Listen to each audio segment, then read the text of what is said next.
radio in here? Lovely, glad to see you. Follow-up question. Who listens to podcasts from public radio in here? All right, good, good, I like that. Follow-up question, this is the last one. Who listened to the Wedge podcast? Yeah. It's great, it's great. And we're here to talk more about the Wedge today and celebrate the Wedge and learn a little bit more about it. And we have a special guest in the back who I'll get to in a minute, who you may know from the Wedge. I oversee what's called the Audio Innovation Studio at Colorado Public Radio. Our specialty is podcasts and other creative audio projects. So we've done a show called Ghost Train about why Fast Track shaped up the way it did, thank you, and why there's no train from Denver to Boulder, maybe you've heard. We've done a show called Back from Broken that takes a journalistic look at stories of addiction and recovery and people overcoming mental health challenges. And we've also done a show called Music Blocks, where we got to look at gaps in the Colorado State educational curriculum, where there weren't enough materials for what needed to be taught. We worked with teachers. We made a show that rethinks music appreciation for the 21st century, makes it more inclusive, more contemporary, and generally more exciting. And you can learn more about all those shows if you check out our table out there. You can grab a bumper sticker. You can also find those shows in whatever podcast app you listen to. But I appreciate the enthusiasm, and I just want to say thank you for listening, and thank you for supporting public media. It means a lot to us.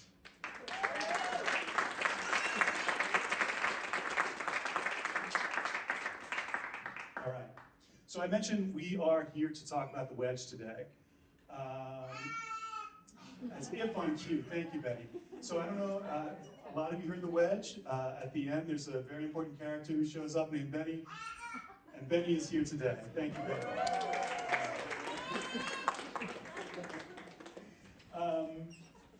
I just wanted to say, the Wedge is exciting for me as head of our podcast unit, because it's unlike anything I had encountered when I heard it.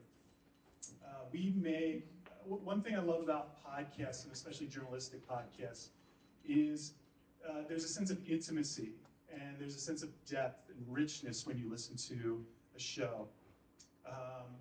And even if you've read a lot about a certain issue, or heard about it in a story on the radio, or read about it in the newspaper, there's something about the medium of podcasting that really lets you understand the issue in a deep way. It makes you feel it and understand the nuances of it a little better.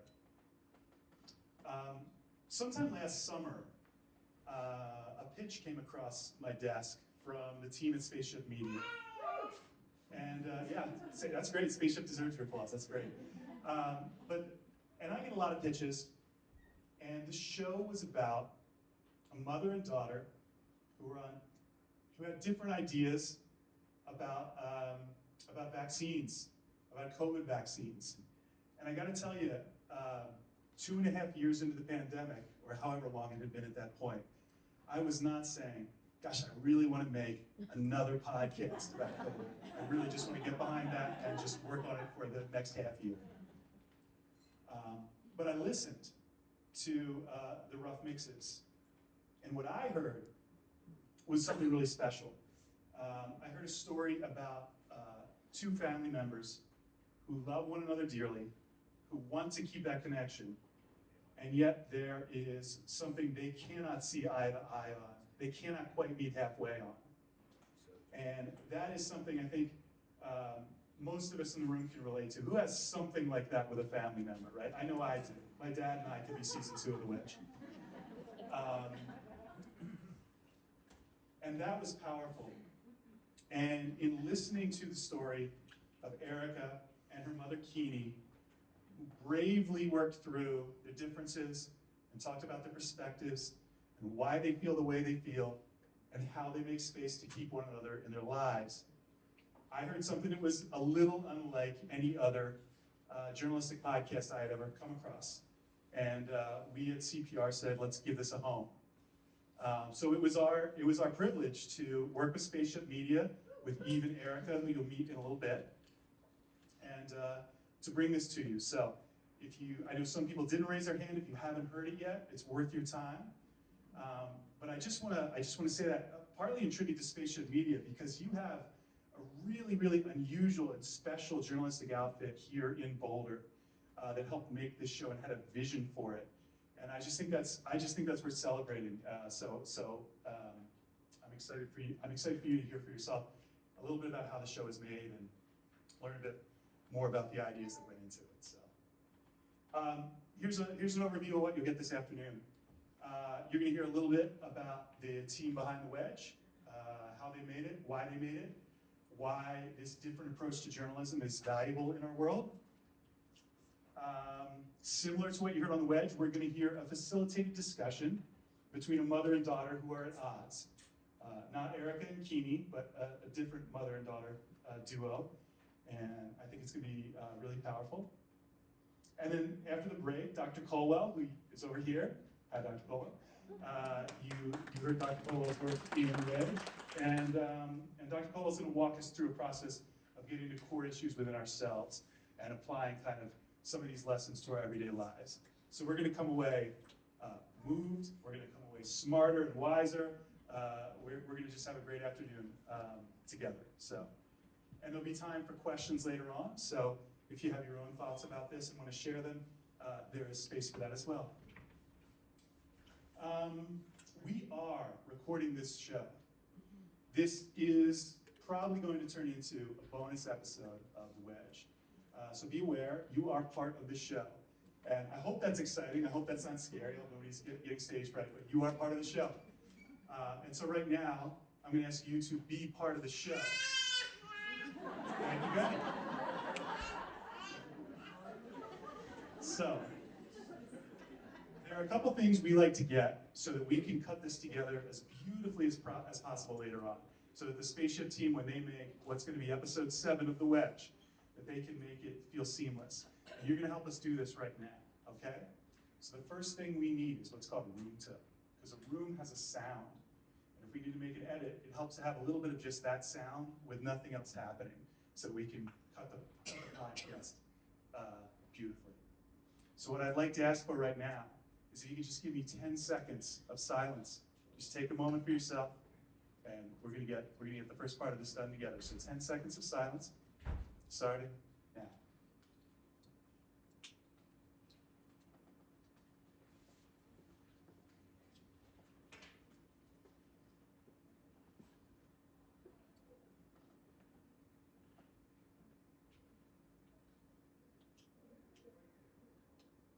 All right, I like that so much we went past 10. Good job. Good job. You ought to be in podcasting. It's good. And then next, and this is it. This is the fun part, okay? I just need you to give me, when I point, I need applause. I need you to just get enthusiastic. It's going to help us cut together other parts of the show. So just think of the Wedge. Think of the people who made the show. Think of Dr. Colwell for giving us a great afternoon here. And just when I point, we're going to do a long applause, and then we're going to do a short applause. So, all right, long applause this time. I'm going to point, and when I stop pointing, you can stop, okay? So here we go. And it's going to be on 3, 2.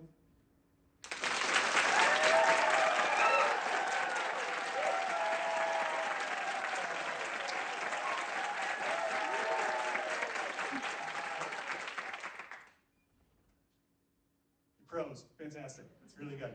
We're gonna get one more little blast of applause, okay? This is the short one, okay? Ready? 3, 2.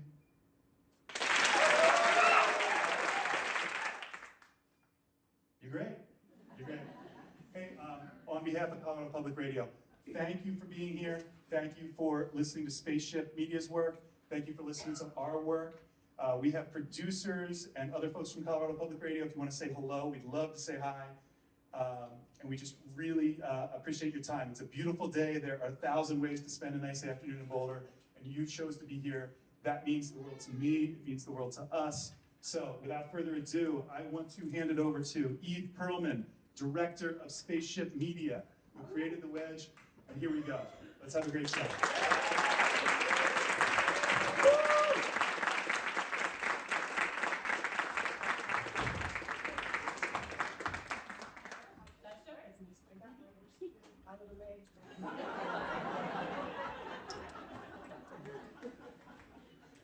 Thank you, Brad. Where did you go?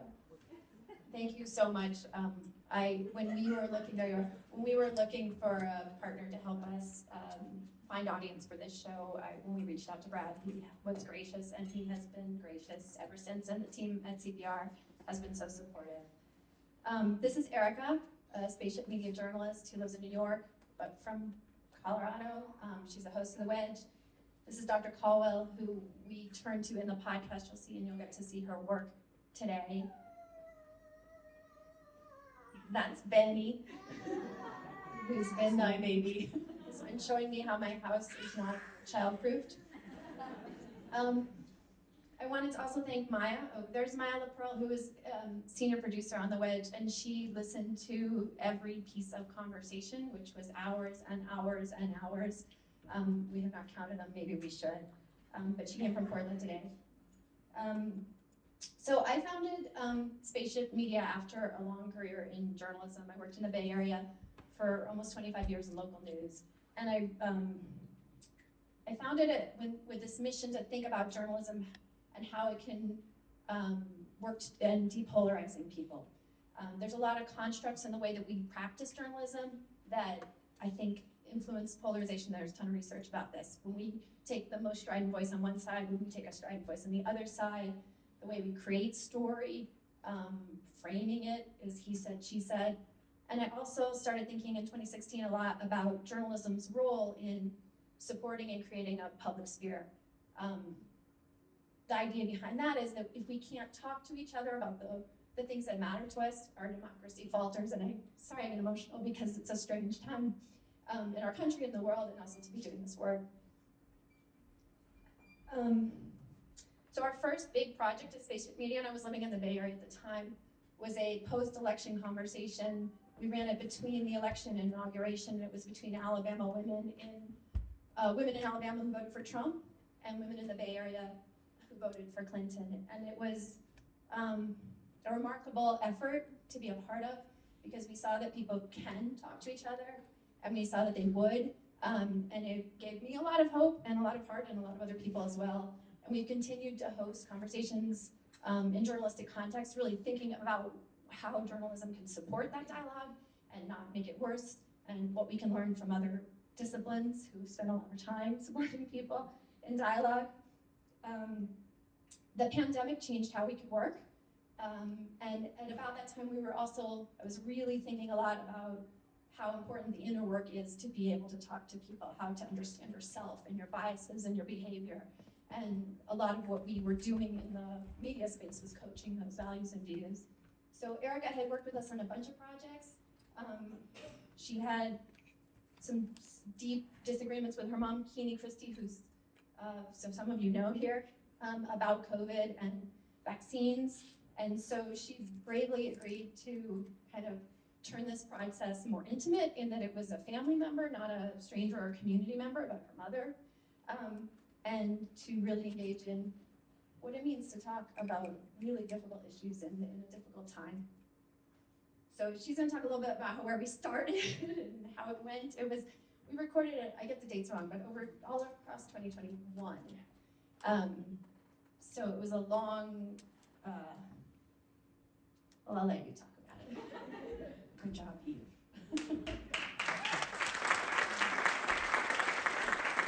Hello. This is a really wild experience for me to be on this stage with these people. I went to high school here in Boulder at Tara. I performed a Shakespeare play on this stage. My best friend manages this theater. This is my therapist. This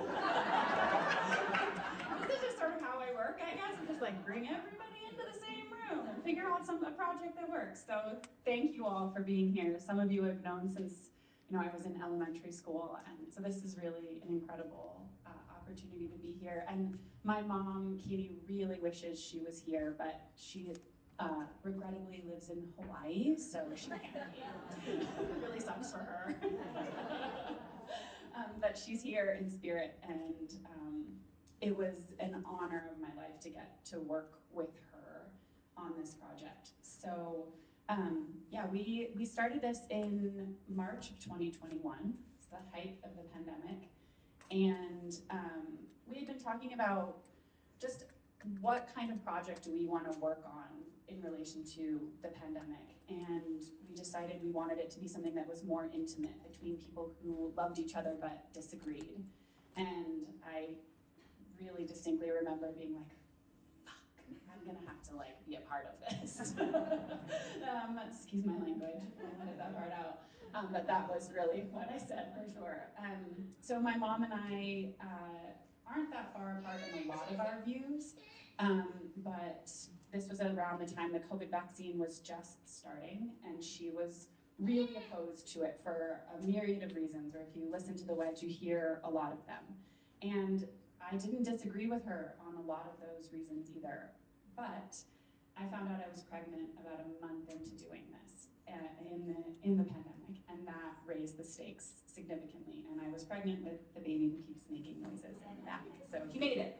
And I did too, and so did my mom.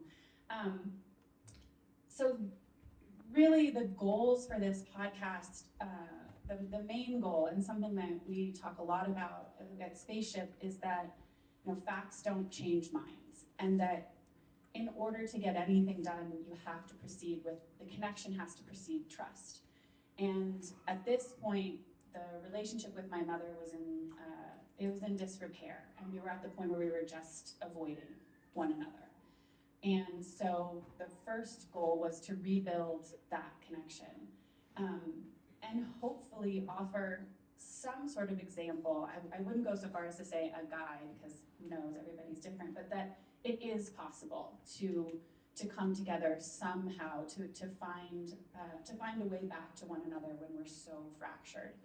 And then my secret goal was to change my mom's mind, absolutely, 100%. And that was also my mom's mind too, or my mom's goal. She absolutely wanted to change my mind. And so that was this sort of inherent tension that was going on. And I have to hand it to Eve, who every time we would talk, she would say, well, that's not the point. The point is not to change your mom's mind. The point is connection. And I was like, totally. And then I would call my producer and be like, how can I say this? What words do I need to use? Who can I get her to listen to? Like, we were scheming hardcore. And my mom knew it. Like, she's very smart.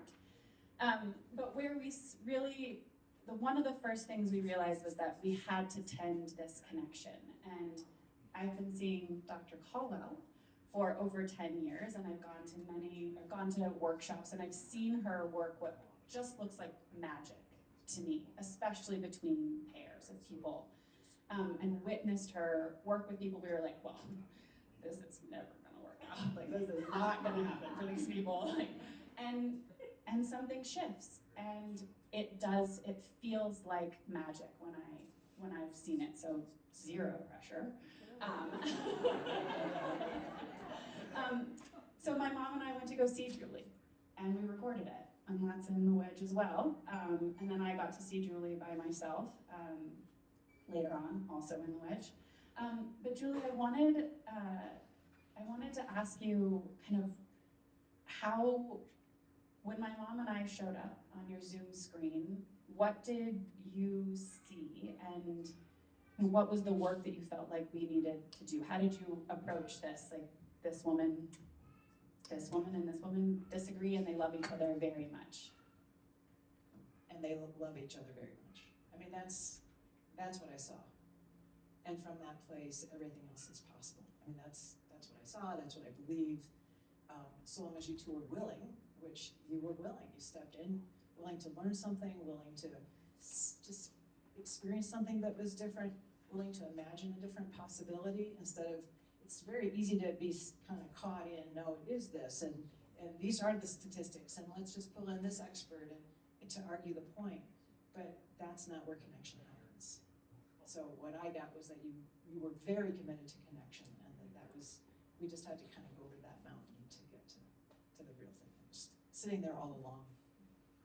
Thank you. And I think it's really interesting that people come to you for intimate, if it's your partner or, sort of, I guess you could say like domestic issues, but we were coming with kind of a more political, supercharged piece, and your work still worked. Well, we all have the same body.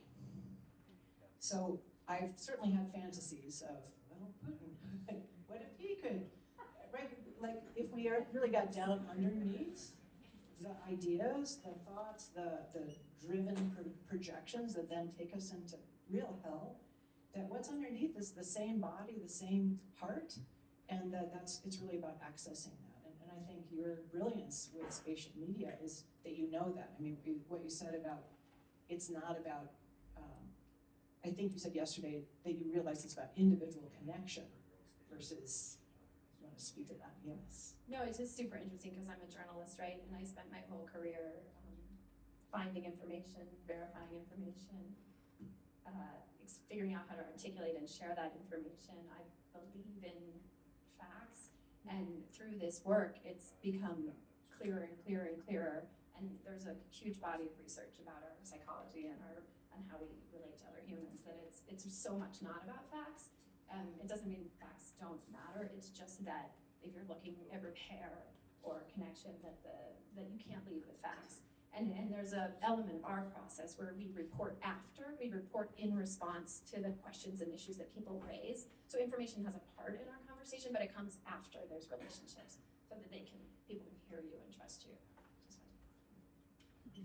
It's hard to hear anything when we're in reactive brain. So it's a good time to breathe. Especially after you saw me almost fall on my face, right? So, right? So then reactive brain takes over and it's hard to learn. We're just cognitively disabled at that point versus being waiting and getting to the other side of that and then to that open space that we all know, creative brain, the expandedness of new possibilities. That is a great transition. Okay.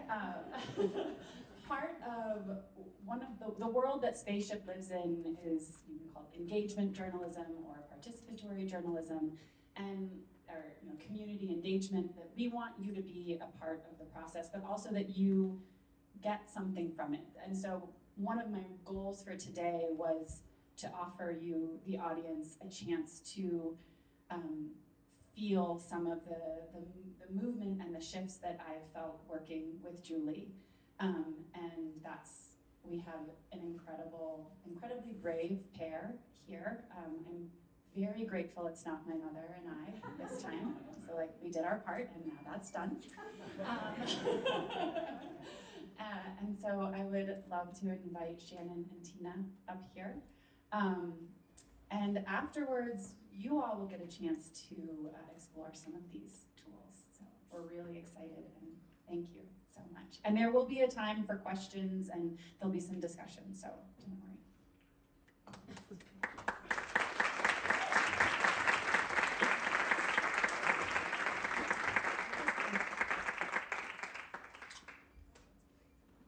That's great, huh? Should we move you closer?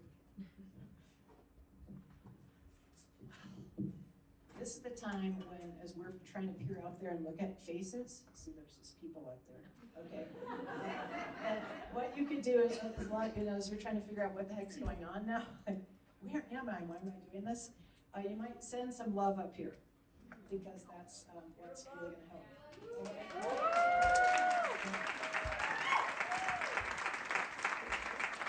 When we were starting doing this, I thought, oh yeah, this is gonna be so easy. I'll just get a couple people, they'll come up, I'll demonstrate this. Well, it turns out this is a very, very brave thing to do, to stand up here in front of folks and actually try something different. So thank you, Tina, and thank you, Shannon. So what we're gonna do, when you can see it, you can do it. Humans model, right? We watch each other. I think most of the time what we're really trying to do is not look stupid, right? I'm not talking about you, I'm talking about me on the, right? To avoid that moment of, look, now I did the thing I wasn't supposed to do. And so then we're peering at each other about social behavior. Oh, is this how we sit in an audience? I've never done this before, how do I act? So then being able to see something, I think really helps to say this is possible. So that's why these brave souls are doing this for us, so that I can walk them through a process, and then I'm going to teach you after the break. Okay, so you'll see it, and I'll teach you. You'll have handouts, you'll have stuff. So take note yourself about, oh what are they doing? But then I'll explain it all to you, well, pieces of it later anyway. So the place I like to start with an issue is for people to kind of complain and go into the worst part. So as to see, is that there's a really interesting thing that happens.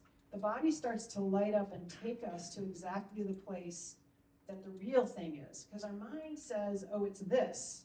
It's because you never call me. Oh, it's because those people out there, they don't understand. Right? Our mind takes us all over the place. I'm remembering Annie, somebody will tell me, my mind is a puppet show from hell. Who said that? Emma, thank you.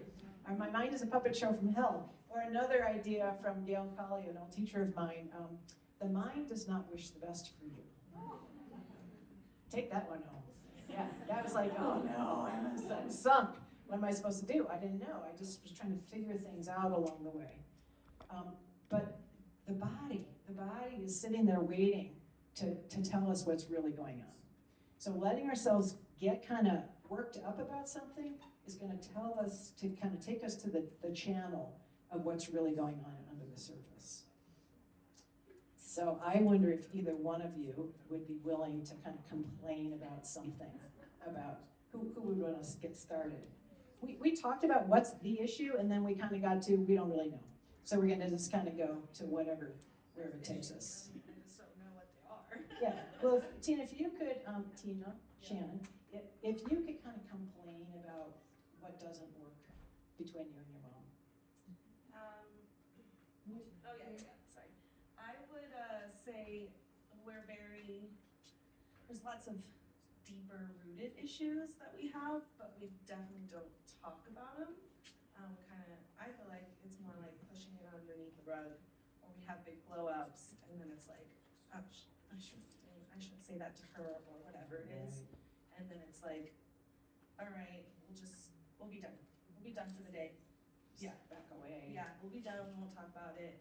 And then we'll say our sorries, but I don't think we're actually listening to the sorries. Right, because we've heard that before. Yeah, so. Any thought of like, how do you end up in a big blow up? What happens? There are the triggers for sure. We have very triggering conversations, so at this point, I think we mainly just like avoid those triggers for sure. Can you give us a flavor of Oh like? gosh, Oh. no, just kidding. Yeah, that was really fun. No, I think a big thing is my parenting. So I have 3 children, and I don't want to be judged as a parent, and I think then we get into our arguments where it doesn't feel like I'm being listened to for how I want to parent my children. But she has great ideas, and if I'm able to like sit back and think about it a couple days later, I'm like, damn, she's right. I hate that. Yeah. So then I'm like, but why can't you see it from my point of view, or whatever that is? Yeah. Great. So parenting and kind of. Yeah. Wait, don't tell me what to do. Is there some of that in Oh, there? yeah, for sure. Oh, for sure. Okay, for sure. And jobs and money. Yeah. Oh, okay. So wait.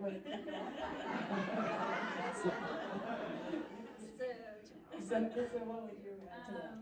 Yeah, I think, like Tina said, we have some history. We've historically had a horrible time communicating about money ever since she was itty bitty and would spend it before she even had it. That was, yeah, we just could not. So then I just one day was like, okay, we're not talking about money ever again, ever. So that's hard because things cost money. There's that part.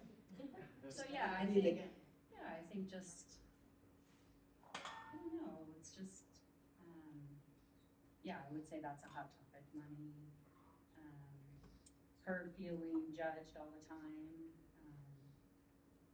That doesn't feel good to hear that. So, yeah, like she said, we just avoid. I told Julie recently I'm a hypocrite because I talk about speak your truth, say what's going on, except for this relationship. So yeah, it's just hard for me. Because people can really relate because people try so hard, try this and try that and try to get in there and fight it out or try to be really nice or try to be like, whoa, bring in research, and it still doesn't work. It's so frustrating. And I think, anyway, why don't we reorient you so you can actually see Tina? Yeah, well, eventually. So if you could kind of bring it down to, I don't know if it's possible, but it's like, I don't want you to tell me what to do, but I have some really, I should tell you what to do. I'm your mother. No, it's more for me, she sort of reflects that I did it wrong. Great, great. So I guess for me, that's a pretty big deal to feel that way. Yeah, I did it wrong. Right. Thank you. Right there. I did it wrong. I wasn't gonna cry. Yeah, where's the Kleenex, please? Okay, there's Kleenex. Sorry. And I know that that's how you feel, but it's not like that for me. So that's what's hard, like to hear her actually tell me that, because I mean, I think I've told her before, like I feel like I'm doing it wrong all the time, and so I don't want it to feel like we're both doing it wrong. Like, right? That sucks. It really sucks, that. Yeah. So, geez. Just want to pause for a moment and appreciate what you just said. I don't know how much of the audience can relate to what you just said. Like, oh, I'm always doing it wrong. So, but I'm trying, and I'm trying harder, and I'm learning, and geez. But that place of, oh my God, I'm doing it wrong. I'm failing. I can't do it. Yeah. But I also don't want to be in the position with my daughters in 30 years, Right? where I'm feeling like I fucked up terribly. Sorry, excuse my language, I have a really bad body mouth, but yeah, I don't want to feel that way, and I don't, but I don't know how to. I think this relationship needs to be able to be worked through, so that I don't feel that way with my daughters. Yeah, great idea. It's possible we can do that right. Okay. I don't know. That'd be great. You want to take something out of the shed?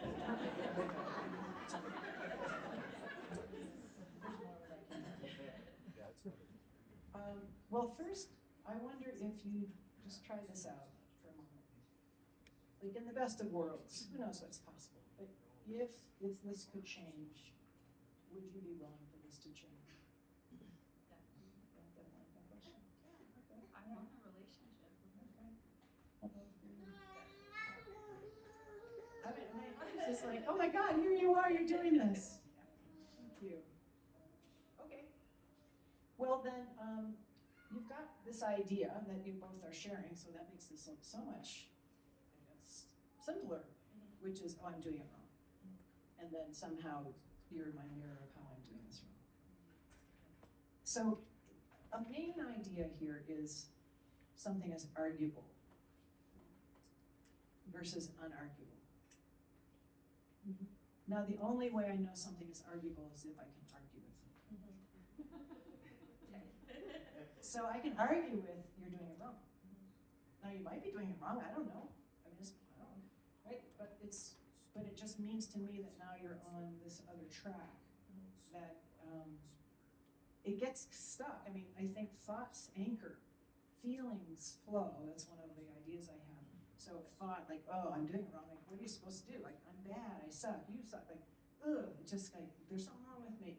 That stuff that just anchors us. But and so I'm doing it wrong sounds like one of those. And so Tina, if you would just say that again, I'm gonna just shift it a little bit. I'm doing it wrong. I'm doing it wrong. Anything like how I'm raising my kids, my life, my money, yeah. Okay, good. That's all I need. Oh, the whole shebang. Okay, good. So what's happening in your body right now? What are your sensations? Well, I don't. I'm very closed off. Closed off. Closed off. I don't like it. Like how like in like where is closed off happen? Oh, it's in my stomach. In your stomach. Yeah, it's like a knot. A knot. A knot. That word knot. It's of course it's K-N-O-T, but I always I hear N-O-T. Like knot. Yeah, knot. Yeah. So stomach. It's right there in your stomach. Can you describe what that feels like? I don't like it. I don't. Yeah. And I'm not very good with emotions, so like. Well, I can argue with that. It's like Well, I don't, right, you were the first I crier. don't listen to my body very well, so it's like you're asking me to, and I'm like, I don't like this. I don't like this. Well, you and the rest of us. Because, like, who knows what's in there? Yeah. you want me to start over there first? Yeah, go to But just what you can do is kind of breathe into your stomach while we're doing that, okay? That's what happens when you're the mother, yeah? So would you be willing to kind of go to the, yeah, I'm doing something wrong. Big time. I've done something. Yeah, I did it wrong. I did it wrong. I did it wrong. I did it wrong.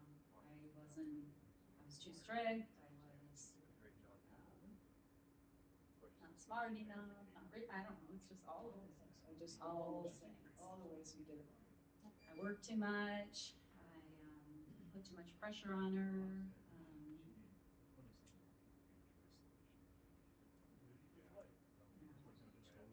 ugh, this is gross. Gross.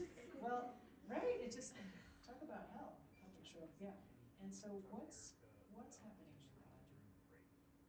Well, right there, I felt sort of nauseous, just thinking back over the years of all the wrongs. Wrong. So nauseous. Yeah. Any other sensations? I have a lot of jittery. Nauseous. She's doing great. Wireless has got a lot of Anything else? Let's Chest, jaw, the brow. I do feel kind of some tightness in my jaw. So nausea and jittery and tightness in the jaw. Right. Thank you. Now, I can't argue with any of that. So we're on the road. So then, would you be willing to let yourself actually feel those places? just see it, that's nice. It's already good. I can't keep it. Great. She's also talking. Right, so, as you, there you go. As you let yourself tune into that stuff, which one is standing out to you most? Sorry, what was your message? I feel pretty like, I gotta get out of here. Gotta get out of here. Yeah, well, of course you can leave it. Yeah, I know, I'm not going to, but. Okay, well, I mean, no wonder you want to get out of here. Like, maybe to give your body a little bit of like, get me the hell out of here. Yeah, and then, is that mad or sad or scared? Scared. No question. Right, it's like lots of signals of scared. Whoa, I'm really scared. Really scared. And so as you let yourself know how scared you are, like really scared, nausea, throw up, jittery. Shannon, what's the perceived threat here? There might be a bunch of them. What's the big danger? That is true. It's true. Messed her up. So, yeah. So Loving her messed her up. Oh, so scared that loving her messed her up. So the only thing I would say that's unarguable is the I'm so scared part. So I don't know how you would know about the second part, but you get to be as scared as you feel about that. What's so scary? What if you messed her up? Failed, I guess. So to breathe with that, like, oh my God, I'm scared, I'm failed. Let yourself feel scared. Of course you're scared about that. She could have had a different option. She could have. Yeah. Instead, I picked her, you picked her. and she stuck with me. Okay, and she stuck with you. Yeah, so really, really scared about that you feel. So again, letting your body handle this because your mind, right, whatever that fail word sign, yeah, right? People in the audience, they're right with you, especially the parents. So, right? Right, I'm too strict, I'm not strict enough. Right? So of course you're scared, but letting yourself feel afraid. Because what's the bottom line? What's so scary? What if you totally failed? What's really scary about that?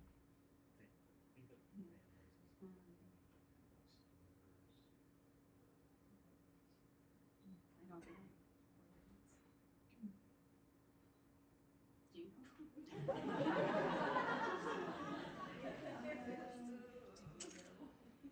Maybe that. She'll leave. Maybe so. Maybe so. So how about letting yourself, actually, like, now we're in the sort of the jaws of how, like, do you mind if I touch your shoulders? Okay. Like, to actually let yourself feel scared you feel that she'll leave. Because that could happen, right? I mean, it's a real, your body is not dumb, it knows.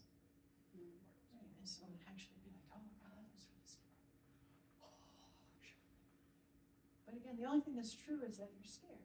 I don't know if she'll leave, if you won't, but your body knows that you're scared about that. So letting yourself get your how's Yeah, your the breath nausea? helped a lot. Right. And how's your jittery place? It's less. Great, because you actually like face to face into that biggest I said the piece. same. You said, yeah, Nothing happened. Well, yeah, right, you're set, just stand it. Yeah. So letting yourself know that, and there's that, I would call that the truth. I can't argue with you about that. You get to feel as scared as you feel about that. Yeah, and now what's happening in the rest of you? Now I just feel kind of dizzy, I guess. So then, so dizzy, A little like, lightheaded, whoa, so see you big, yeah. And anything else? How's your jaw now? It's looser. Okay. How's your heart area right now? It feels really open. It Yeah. actually feels really open. Yeah, I love sweet. Tina. You love her. You really love her. Yeah. So there was a big wave. What is that big wave? So I said, I'm like, I hope. Just the story. I don't know if I did it right. Oh, so you just got yourself back to the story. Oh, interesting. Was that a little too much? How much you love her? I don't know. It's just like loving her, saying that out loud, and then it just like, but Whoa. you didn't do it right. So yeah. Well, could I just try this? I love her so much and I'm scared she's gonna leave. Is that a little more accurate? Because you could go to the, well, I really messed up. You could, but it doesn't really sound like the real issue. I mean, is that Right. accurate? Yeah. Because the real issue is, oh, I love her so much. There's too much here. I love her so much. I The could. whole 9 yards, like, You could they're lose good for what they're good for. Yeah. This is not that. You better go over there. I know. I heard that too. I heard that too. Take care of my baby. Okay. While I'm over there, my question is, for you, is gonna be, what do you really want? I want an action. Oh, okay. And do you want her? So for you to know that, I'm scared she could leave, but I don't want her to leave. Right. I love her so much. Like now we're down to the heart of the matter. Yeah, it's like your heart, you can see your heart, like what, yeah. Yeah, so that might be helpful for her to know sometime. They won't tell you. Might be. So, hi. So what's happening for you now? Let's just start with sensations, because that's the thing we're teaching. Well, I was really tense, and then she started talking more like broken me down, like, you know, I don't want her to let her go, leave her. Because those are my feelings too, Oh. It's like, you're just gonna leave. We're too fucked up. Well, that Somehow. I'm thinking that's probably not what I think it's really hard to, like, when you have your own traumas that you're dealing with from both of our point of views and our perspectives.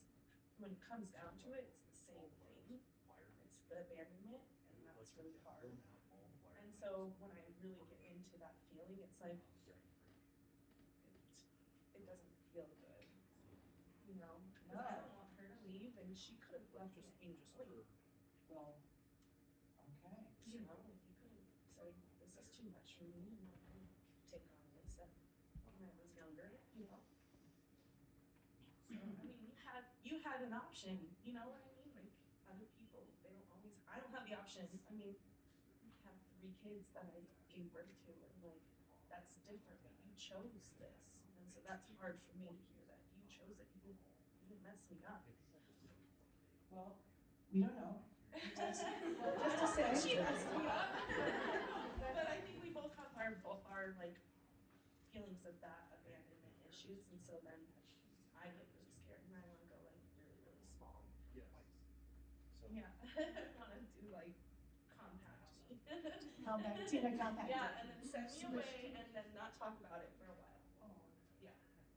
I used to. Well, so what's that, you said you kind of, I don't know the word, broke down. You said you kind of broke Yeah. down. And so what's happening in your body right now? Because before you said you had this knot in your stomach. Yeah, I think the knot is gone. I think now it's just like the realization of everything. How are your sensations? Anything else happening? I don't know. It's really hard for me to like figure those out. I don't know, this is hard to say. But I don't know. I'll just walk you through it. So how's your stomach feeling? It's still like woozy. It's not like Woozy. naughty, but it's like. Okay, so we're from naughty to woozy. Yeah, and then how's your chest feeling? I guess that's pretty tight still. Okay, tight chest. How's your jaw feeling? I'm not feeling anything in my jaw. Okay, great. So then I'm just gonna walk through. So woozy, does that feel like mad or sad or scared? Oh, scared for sure. For sure, no question. And then how about your chest? Is that mad or sad or scared? Or sad. So right now you're feeling sad and scared. Okay. You might be all blurred. Right? So then bodies are so great because they tell us, because fear tells us we've perceived there to be a danger or a threat. We don't know if there is or it doesn't matter. Our body thinks there is. So if you let your body talk to you for a moment, what's the perceived threat or danger here?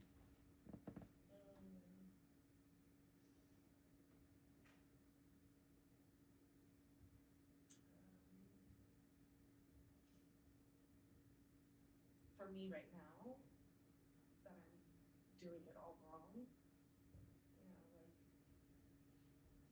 I don't want to be looked at as she failed either.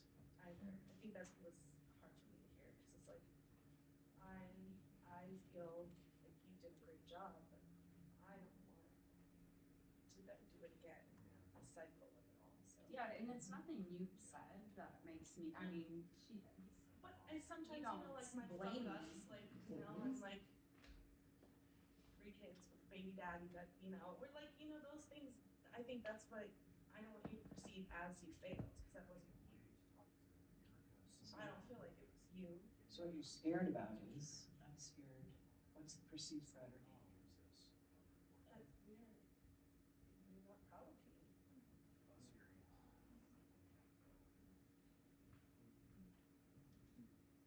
Ouch. There's the truth.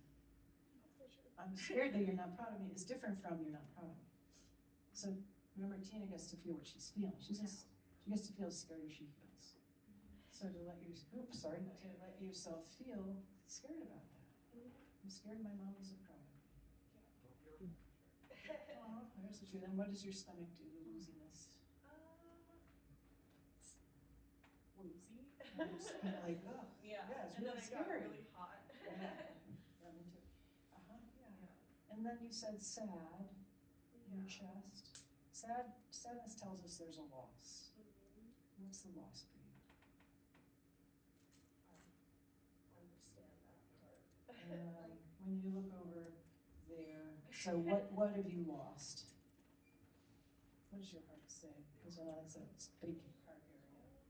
Like there's a lot of like time that we have missed out on because we choose to avoid each other, or you know, I think that's the biggest loss is like, or a connection that feels, you know, real. Yeah. It's not, and I know that it's not that we don't love each other or that we don't spend time with each other. I just don't think it's like meaningful all the time. It's very surface. It's sadness of losing that time. And Well, I'm gonna just mark march us a little closer. Because I wonder, because you kind of got there, Tina, which is the what do you really want? Time and connection. I know she does. So hang on, so that's clear, and what does your heart say? Is that right? I just Yes, checking this that's button. right. Like, ding, ding, ding. Yeah, no, Great. that's right. So I want time and connection. I think you said time and connection. Oh, so we're kind of in the right zone. Like, like it to feel real. Real so connection. it's not. Real No, connection. I'm fine. Everything's great. Yeah. Everything's great. All those things. So when Tina said that, you said something like, I know you want that or something? Yeah, I can feel it from her. Like she wants me to be with the kids more, and she wants me to be around. And Well, okay, so that's great. I'm 'Cause we so just kind of, busy. oh, I'm so busy. All right. So what just happened? I can see that I'm the like cause of the disconnect. But what's happening in your body? Labs better than right now. Okay, so how's, I feel good. okay, so then when you go to, oh, I know you want time, I know you want connection, but I'm so busy, what happens right there? I think I don't know how to do it. Great. Like I don't know how to have it. Perfect. Right? Yeah. So no wonder, Right. totally makes sense. You can tell her that. I don't know how to have it. Well, you said you want connection, I do. I want connection. an authentic, real I don't know how to create that. I don't know how to do it. From all our stories, So all that history. stuff. All that stuff. Well, I wonder right now, there's, do you feel connected to her? Does it feel authentic? Well, you did that. So it's a work. How did you do that? I saw her. Slow down and just feel better and remember things I love about her. So What's that like for you? She's looking at you, she sees you, No, it's good. It feels good. feels good. Yeah. Is this the thing you're wanting? I would pick you up if I could. And is this what you're wanting? Yeah, this is Right here. Sure. So will you notice that you did this? Sure. But really, Yes. that you did this, I didn't do anything. No, I know. It's just us talking and actually like communicating, and we get into these points where it's like, I don't want you to hurt, and you don't want to hurt me, and so it's like we just stop. And so I think if we can do these things, the hard things. Not this. Not Not this. stage. The hard things together, I think, I mean, I know we have a really good solid foundation, it's a little shaky right now. Well, even like I told Julie and you, just your willingness to come here today. Like I know you trust me. I know that. Yeah. So I don't know too many 32-year-olds that would have been like, you want me to what? Okay. All right, whatever. I mean, that's special. I know that. It's between us, that's a good thing. So when you really land in your body and you remember, oh, that's true, feels true, I know she trusts me. And she also is saying, yes, I feel connected in that way I've been looking for right now.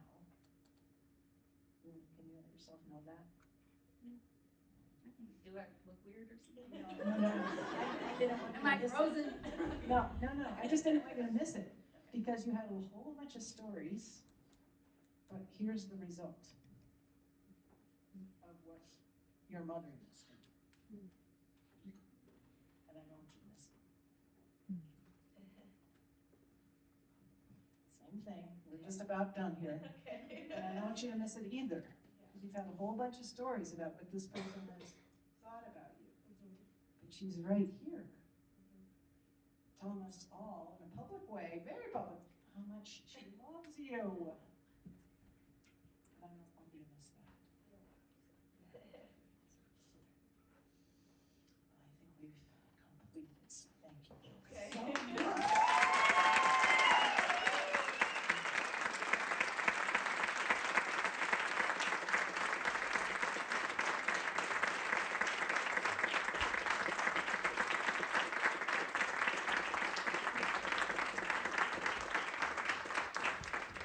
Thank you, Shannon. Thank you, Tina. Please, there are more tissues behind you. Julie, I am in awe of what just happened. I got to do this by myself in my apartment with my mom, thousands of miles away, and it still felt really on the spot. So I'm wondering if you can just kind of tell us what you just did. How did you do that? What were you listening for? What are you working towards? Fortunately, it was very helpful in us, posters up here, but we've got what is arguable. This is where hell lives. All the stories, I did it wrong, I'm a failure, you're a failure, you ruined my life, how could you have done this to me? All that stuff. I'm bad, you're bad, they're bad. I can argue with it all, it's my mind generating that, so that's what I'm listening for is, okay, there's that. But this is useful because it triggers the places in our bodies that the issue is really trying to talk about, but then we get over to here, which is what is unarguable, and so that's what I was asking each person to do. What are their sensations? I can't argue with sensations. Oh yeah, but what it does is it takes me from out here through to down in here. So I'm connecting with myself and I'm connecting with the real issues. So my sensations are going to tell me what the emotions are, especially if I don't get back into my head. Of course I'm mad because you always blah blah. It's like, no, am I mad? Okay. Anybody gets to feel anything, anytime, for any reason. But to understand that is between me and me. That has nothing to do with you. I'm a trigger waiting to happen. So you did the thing or said the thing or used the tone or whatever, but it's my body that felt scared or sad or mad or glad. So that's what I'm listening for, and that's what I'm walking people towards. I find it so interesting that we don't need to know all the stories. And so, when I think about, certainly as a journalist, I want all those stories. I want to know the details. I want to know that stuff. And then when I think of sort of typical therapy, it's like you go in and you tell you spend years telling all the things that have happened and why you feel that way, and you didn't ask any of that. You didn't want any of those stories. I do love a good story like everybody. I mean, I think therapists don't tell you, like, we love the story so much. Like, how else do I get to hear about stuff and a really great restaurant to go to? Anyway. So stories are fine, but I believe that stories are basically hypnotizing ourselves into a certain level of consciousness. So if I keep telling you the story about, oh my God, it was so scary and it was really, really scary, and I'm gonna just generate the whole fear thing in my body, and I'm gonna keep telling you about how, all I'm doing is practicing feeling scared. Well, I'm pretty good at it, I bet you all are, right? We probably have that part down. So I don't really find that very useful. I think probably these days what we could use more practice at is feeling expanded and good and connecting to some new possibilities. We're going to take a quick break after this, but I wanted to open it up to the room. If you had any questions about what just happened, or if there was anything that surprised you, or something that resonated in your own life, a lot just happened, so just curious if there's anyone out there who has something that's bubbling up. Yeah. Oh, it's that thing running around the mic. I'll try not to shout too loud. Just wanted to say I've studied and read about nonviolent communication a lot, and what was really profound and interesting about watching what happened on stage was even just beyond the words that are on the wall, words that are on the whiteboards, even beyond kind of having like a cognitive understanding of maybe how to form connection.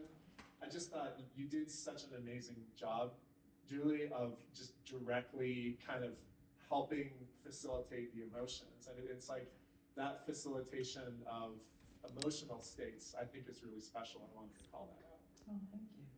It's all about the emotions.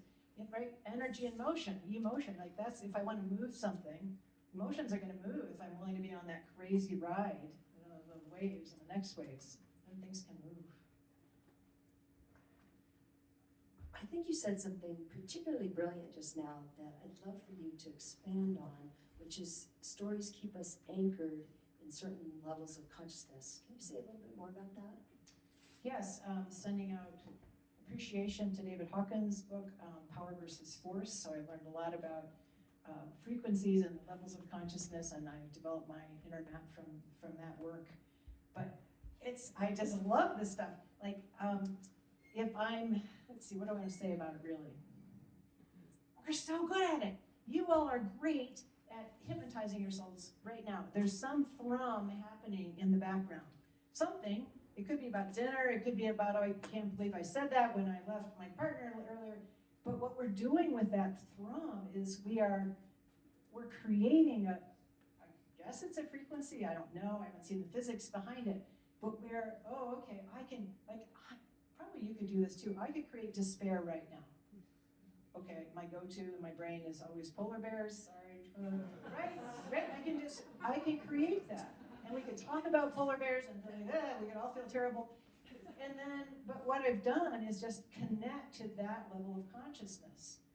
Now, if I'm knowing that I'm doing that, well, how about connecting to an expanded level of consciousness instead of a contracted level? Because if I'm in despair, I'm actually not going to do anything. I'm not going to change anything in my life that's going to support a polar bear. I just won't. I'll just be home.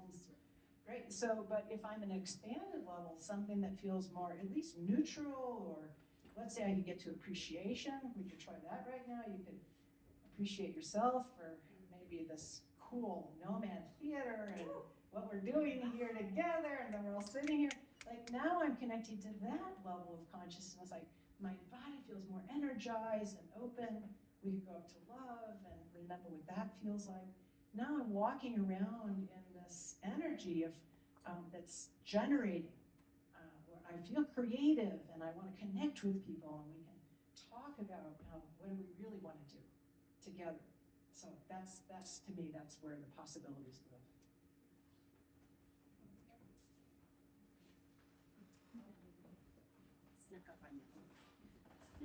Hi. Thank you, ladies. I know that was.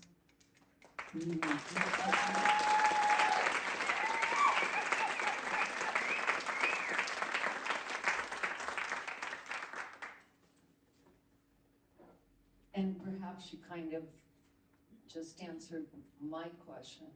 Full disclosure, education was body-mind psychology. So I should got this, right?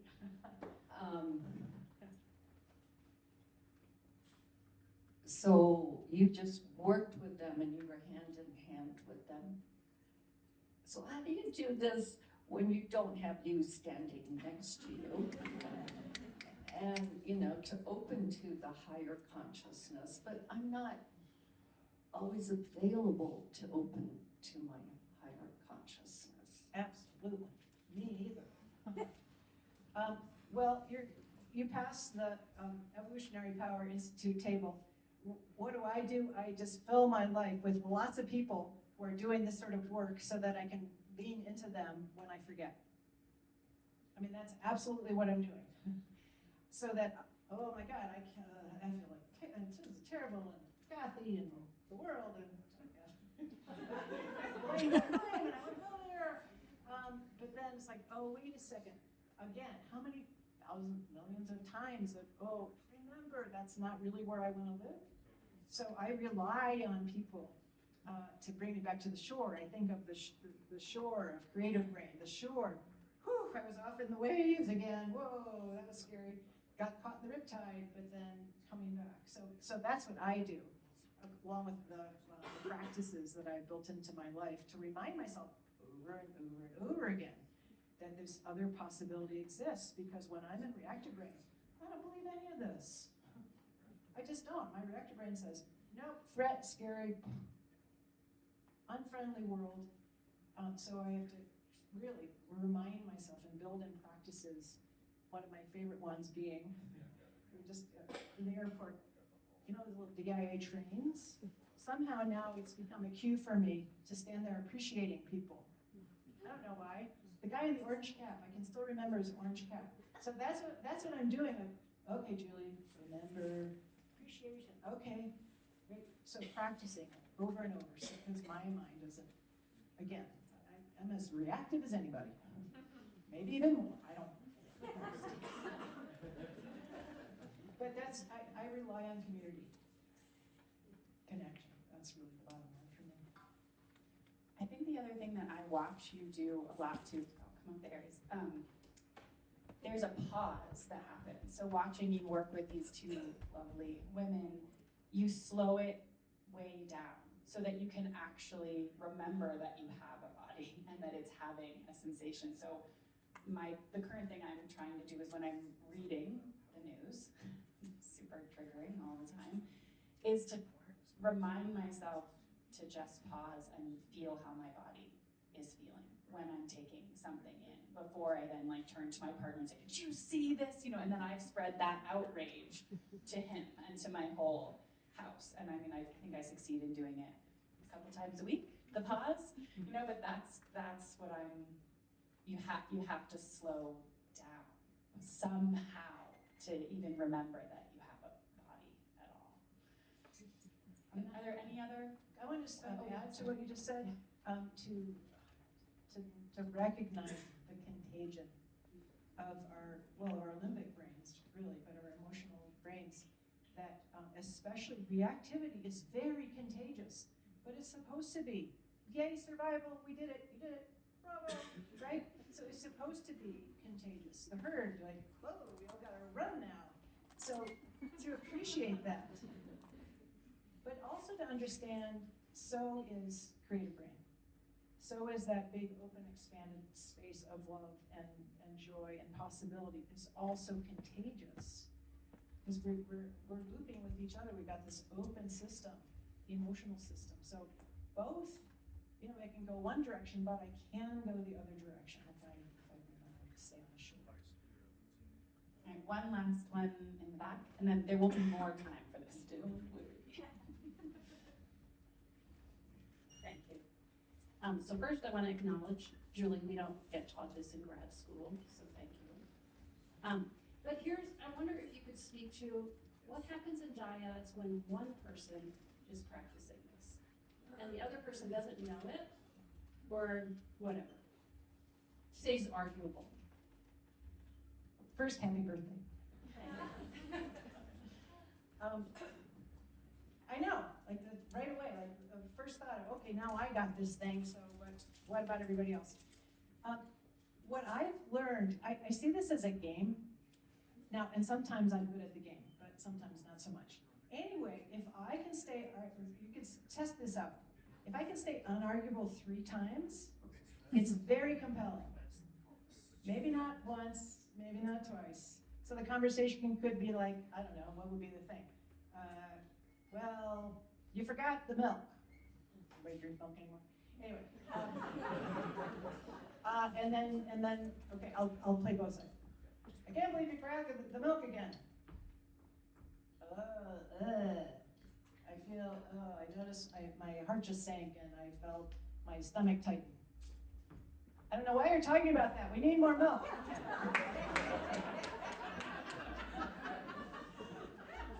Now I feel, I don't even know how I'm feeling. Let's see, kind of a sinking feeling and a little bit, I just want to move around. This is crazy talk. Why do you keep going to see those things? But what are you talking about? Like, it starts to get very interesting and weird. Like you just changed the whole, like why are you doing what you're doing? This is nuts. But it's much more interesting and fun. It is. People want to play. I mean, right? We want to play. We just forget. It looks like we're this, I don't know, serious people, but we're ready. I just try to, notice it when you're talking to the person in the store or whatever. People are willing to play, and so it's much more compelling if I can do that 3 times. Now, again, can I? No, I'd say, I don't know what my record is. I'll start keeping track. I like that stuff in my phone. But see what you think. See what you think if you can do it 3 times. You might have to do it 4, but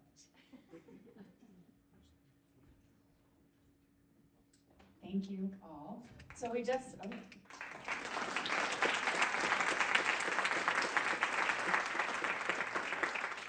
So you're gonna get a chance to work through some of this quietly. You don't have to share it if you don't want to. You don't have to get up on stage. But Julie's gonna walk us through a little bit more, and there are handouts in the lobby. So there's water out there, the restrooms. If you would like to share a reaction that you're having or something that's coming up, Kidway is one of our incredible producers. He has this amazing mic that I love so much. He would love to talk to you. So we'll come back in about 7 minutes. Okay. 10 minutes. Thank you all.